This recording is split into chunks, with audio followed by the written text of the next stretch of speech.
the most interesting battleground in this series, the zones that I really pay attention to like a hawk, are who do we want Anthony Davis to guard? Do we want him to guard Draymond Green, their best screener and playmaker? Or do we want to shift him onto Andrew Wiggins and make the Warriors, if they want to get AD involved in the play, if they want him on the ball, if they want to drag him out to the perimeter, use Wiggins as a screen setter who's not as good of a passer, not as quick twitch of a thinker, but pretty good, as Draymond Green. Conversely, that then presents the Warriors a choice, depending on where Anthony Davis is. If he's on Andrew Wiggins, which has been the Lakers' choice for a lot of these minutes, okay, so I got a choice now. Do I bring Draymond Green as my screen setter and let Anthony Davis be off the ball? But he's guarding Andrew Wiggins, who's kind of a good shooter, and we can put Andrew Wiggins like up high on the arc and see if we can kind of park Anthony Davis out of the play on the perimeter, bring Draymond Green back into the action, especially if LeBron's guarding him. Like maybe we can tire out LeBron a little bit more, and he's clearly already dealing with a foot injury and only really summoning like the ferocity of peak LeBron a few possessions a game when he feels they really need it. I think we'll see more of that.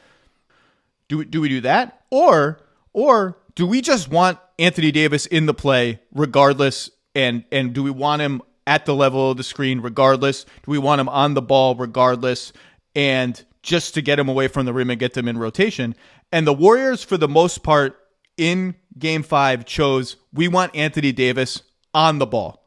We don't want to get cute and park him over at the side because we still think he's dangerous as a helper, because we actually kind of like what we're getting when they bring him up on the ball with Steph, put two on the ball, and Steph can cook from there. He can split a little bit. He rejected the screen and got a drive when Anthony Davis gets the wrong way. If they put two on the ball, that pocket pass is there. And yeah, we have faith Andrew Wiggins can make a play, even with two non-shooters, Gary Payton II and Draymond Green behind him, so the Lakers can really muck up that spacing. They like that better. They have largely been proven right. And last night, the series took what might be its final stylistic evolution when the Lakers decided, we're just switching. We're switching. We're not putting two on the ball anymore. You're hurting us too much with that. No matter what we do, you're hurting us too much with that. We're switching Anthony Davis on Steph Curry, and we're going to live with it. That felt, and my feeling might be wrong, it felt like a W for the Warriors. That felt like a win. Because you think, well, despite that one amazing defensive possession Anthony Davis played to shut down Curry at the end of game 4, kind of like Curry can do some damage one-on-one against Anthony Davis, stretch him out. And as soon as the Warriors saw that switching, they didn't just let Steph Curry go one-on-one. Because I think one of the reasons the Lakers like the idea of switching is if Steph just starts cooking a little bit, maybe Klay's not as involved. Maybe the beautiful game kind of dies out. They started to, they let Steph cook some, and he's very good at that. They went to Draymond in the post or Wiggins in the post and started their split actions and off-ball actions with Anthony Davis on Curry and said part of how we're going to attack this is we are going to make Anthony Davis move around the floor and chase Steph off the ball.